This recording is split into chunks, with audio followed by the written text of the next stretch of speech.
You are listening to Science Coast with Mallory Havens and Chris White. And our repeat guest today is Piotr Szczurek. Welcome back. Hi, Peter. We're going to continue our conversation about artificial intelligence. And in the previous podcast, you were providing some explanation as to, where AI came from and different ways to think about it. We're in this podcast going to explore a little bit more about how it's going to infiltrate, if that's an appropriate frame. I think so, or innervate. Jeez. It's basically society, just like cell phones. When cell phones were invented, there were several people that had them, but then shortly thereafter, they were ubiquitous. Everybody has a cell phone, and it's become part of life. And so we're curious about your opinions in regards to how artificial intelligence and artificial intelligence tools are going to infiltrate daily life for people. So that's an important question. There's already been an impact, right? So whether it's in healthcare or in sports or you name the field, there's some impact, and certainly there's impact in education now. So it is going to be important to think about what's going to happen in the future and where is this all leading.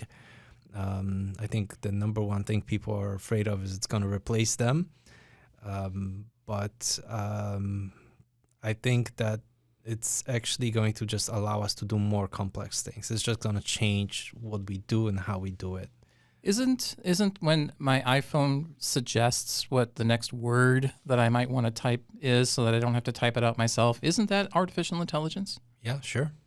So I think that it's already there and people are already using it, and they might not even recognize or know that they are. It's already embedded in so many different things. So many of the software tools and apps that we have are using artificial intelligence as part of the app. I think we're all kind of waiting for the versions that will make our lives easier, like autonomously driving vehicles and things where I know that like that software exists in beta form, but it's not widely applicable, and that has an effect on like the trucking industry. It's not good enough. I don't trust it. Right. It's currently in use actually, and tested in the United States and in China, I think. So. Yeah. Autonomous vehicles, is that what you're saying? Yeah, and there's been actually a recent incident in San Francisco even involving that. One of the autonomous vehicles got burnt and destroyed. Oh, yeah, the public rose up against the future overload taxis. Well, I think because that involves computer programming, too, when the car has to have some decision-making, if it's like hit the baby, hit the dog, hit the elderly person, like if an accident's going to happen, the car has to decide what to hit. And usually that decision is left in the hands of people, but artificial intelligence and autonomous vehicles has to make that decision. And somebody has to tell it what's the appropriate thing to hit. Yeah, that's been a question that this specific question actually something I encountered like I think 20 years ago at a conference. Some speaker from Mercedes was talking about this issue. And I think the general consensus was that basically we're just not going to specify that. And if we are, we're not going to tell anybody. Yeah, because that has legal ramifications. So in a situation where a vehicle concludes that it has no choice but to hit A, B, or C, and then chooses, then of course, whichever one gets hit is going to then sue the company and point at the algorithms that they wrote and said, you wrote your algorithms so that your vehicle would hit me, and now I want you to pay me. And so, yeah, I think it's a big issue. But life in the legal system has different value. Like if you're suing for wrongful death, a younger person or a professional is worth more money. Yeah, but people are always going to argue that you did your algorithm incorrectly. Yeah. That is the right way to think about it. You have to put a value on life in order to think rationally. But as soon as you do, you make yourself a target because then you're making choices and somebody might not agree with those choices and therefore you get sued. So yeah. It also occurs to me, by the way, we're talking about autonomous vehicles. Computers have been landing airplanes for quite some time now. So it is possible and has happened many times where a unpiloted aircraft flies around and then lands without human intervention. Wow. So it's not just autonomous land vehicles, it's autonomous air vehicles as well. How do you think AI is going to have the impact healthcare? Well, it's to some degree it's been impacting healthcare for a long time now. Certainly, we can do better at diagnoses, and that was something people thought about years ago. There was a system that was created that could diagnose diseases in some cases better than trained doctors.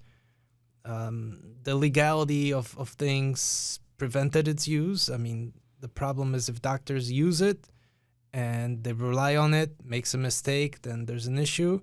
And then if they don't use it and it was available, then there's also an issue. So it's better not to have it in some cases. Not so that there's issues in terms of the legal consequences, and I think that prevents a lot of progress. But certainly in terms of capability, the existing systems can do a lot in terms of detecting diseases, diagnoses in general, sometimes coming up with new cures. That's one of the current and scientific endeavors, is to try to use AI and machine learning to try to come up with better drugs to treat diseases and things of that nature. So it's been impacting a lot of things, but also at a kind of more less scientific domain, just combining all the information together and putting in one place and being able to maybe, predict and to help patients, saying like, oh, you should schedule this visit because it's time for this or time for that. Like doing like those little things can help a lot, perhaps. So there's definitely, I think, a lot that can be done. That's not necessarily just having a robo doctor created. I just want to know when artificial intelligence is going to show up in my kitchen. They have smart fridges. My consumer products. Right? I want a super smart refrigerator. I don't want just a smart refrigerator. But anyway, to Peter's point, Apple Watches already have medical sensing technology. And so by monitoring your heart rate, by monitoring your respiration, by monitoring various other vital signs, it could easily be a tool. And there are situations now where people wear devices and then download the data so that the cardiologist or whoever else can view it. And I think it's going to be a simple step that it's going to be first processed by a computer, AI, prior to a human reviewing it. I actually believe that, more eyes, in some sense, a computer eye on information is better, because then you're getting almost like an extra consultant. It's like, people say, oh, I want to get a second opinion. Well, you're automatically getting a second opinion when a computer is doing a process. And then the human doctor, collaborates with the computer to try to assess what's going on. The computer can make suggestions that the doctor might not have thought of in that very moment. And so I just see all of these things as being potential improvements. And I think that's what the whole digital and computer revolution has been about, is being better at making better decisions faster, so that we have better outcomes overall. Right. I had a pill endoscopy once where you swallow the camera and then you wear a Bluetooth device that captures the recording for like 8 hours. It was so cool because I kept turning it on and watching because you could see it on a viewing screen. And then eventually it told me I had to stop because I was draining the battery. Well, of course, you were playing with it. It was a fun toy. Yeah, I was like, okay, if I grade one quiz, I can look again at my organs. So this is data that wasn't available previously, but then the question is, what happens to that data? And will the output of that camera system, that Bluetooth data access, then go to a computer that'll process it, or to a human that will process it, or both? Right. How about in education? How is AI impacting higher ed? Well, I think we as educators all know how it's been impacting us, specifically ChatGPT, and it's the problem it has created with potential plagiarism and things of that nature. That's been the most talked about issue, I think, in education. But we also thought of uses that potentially would be positive, helping us to do things that are kind of mundane tasks, and reduce the amount of work we have to do. That's not really things we want to do. Creating reports and things like that. That's things that potentially has a lot of not that much creativity, not that much human involvement. It's just things we have to do a lot of. We could use systems like ChatGPT to reduce all those mundane tasks and focus on bigger and better things. So I think students could do it the same way. Students could potentially start with kind of a baseline for their essays, for their reports, for whatever the assignments, and try to add value to it. And I think that's really the way to go, and to look at it, that you don't want to recreate something that's already been done. You want to add value to it, so they have to learn how to do that.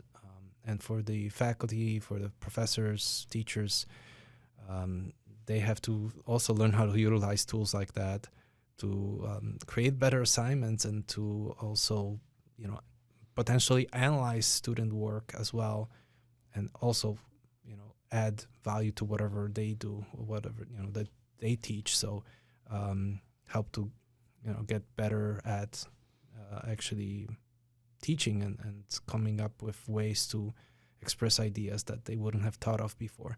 So I think there's a lot of positives that can come from it, but in the short run, we do have to deal with the negatives, and that's going to be a challenge. But it's been a challenge for a long time. When Wikipedia was created, it was a challenge. People used to just get things from Wikipedia, and before that, we had Cliff Notes, right? I mean, so that's with just printed materials, but it's kind of the same idea. And then Google and its search engine. So there's always progress in that, and we gotta just adapt.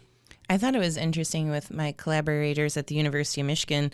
University of Michigan supplies a ChatGPT to their faculty. So we were writing a manuscript, and we wrote our abstract, and then we fed it to the university ChatGPT, and it edited and gave us suggestions, and we edited it and gave it back like 3 or 4 times until I don't know if it was necessarily better than what we had written, but it tried to make it concise and more clear. And it was kind of an interesting way to use the tool, where we put in an original idea and then it tried to help us with it.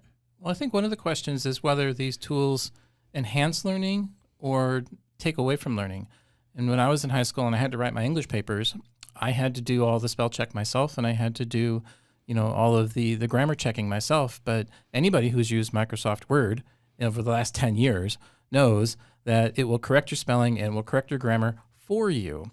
So does that mean that I don't have to learn how to spell? Does that mean that I don't have to learn grammar? Or by looking at the corrections that Microsoft Word provides, I'm getting a step ahead. So instead of waiting for the teacher to tell me I spelled that word wrong, or waiting for the teacher to tell me that the grammar isn't correct, Microsoft Word is telling me, and I'm learning from the suggestions.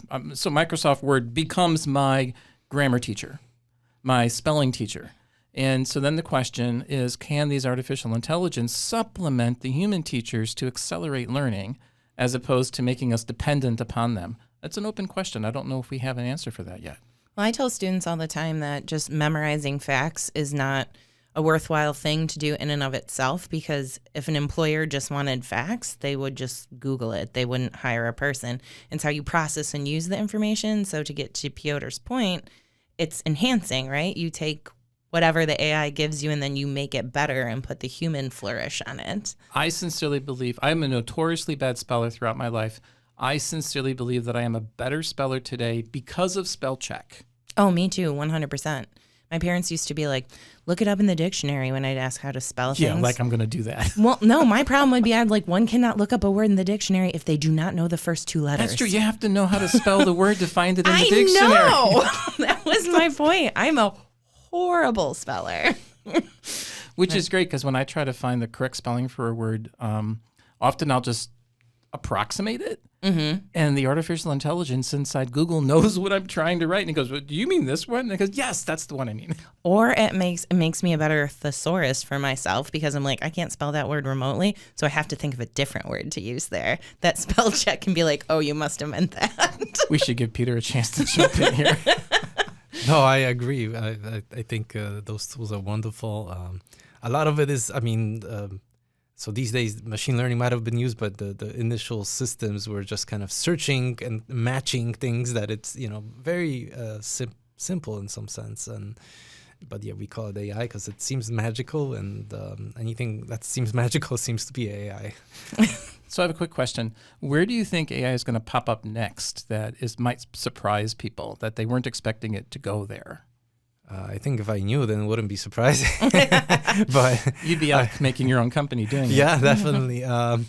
Where is it going to be useful next? I guess that's the question. And yeah, I'm not sure. That's for people to I think realize over time. It's not something that I can tell you. I can tell you the big fields where it seems like it's going to add the most value, and that's where people are trying to use it. It's going to be surprising to see it where it's maybe we don't see the value there, but once something gets created, then the value all of a sudden will appear. And that's an unknown where that's going to be. I'm not really sure. Do you think it's going to make society better? Do you think it's going to make life easier for people?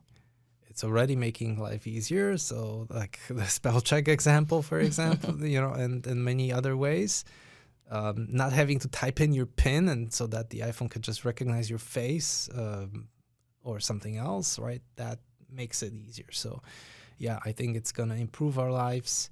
But we will have to really rethink, what we should do in our lives after a long time, because once most of the tasks we do now get automated, then what else is there for us to do? I'm sure we'll find something, because, we used to have to be farmers in order to survive, and now we have many other different things we can do. So, podcasting. Oh, yeah, exactly. That's why they pay us the big bucks, right? Right. Yeah, I do think that we will, because I think over time people generally spend less time working than I think maybe in medieval times or something, right, or before that. So maybe we'll just have more time to do things we just enjoy and get more pleasure out of, instead of thinking about just taking care of chores. Yeah, that would be great. I want a robot made. And with that, the views, thoughts, and opinions expressed are the speaker's own and do not represent the views, thoughts, and opinions of Lewis University. The material and information presented here is for general information purposes only. The Lewis University name and all forms and abbreviations are the property of its owner, and its use does not imply endorsement of or opposition to any specific organization, product, or service. This podcast was produced in the WLRA podcast studios at Lewis University. Visit lewisu.edu for more information about Lewis University. This has been Science Coast with Mallory Havens and Chris White and Piotr Szczurek. Thanks. Thank you.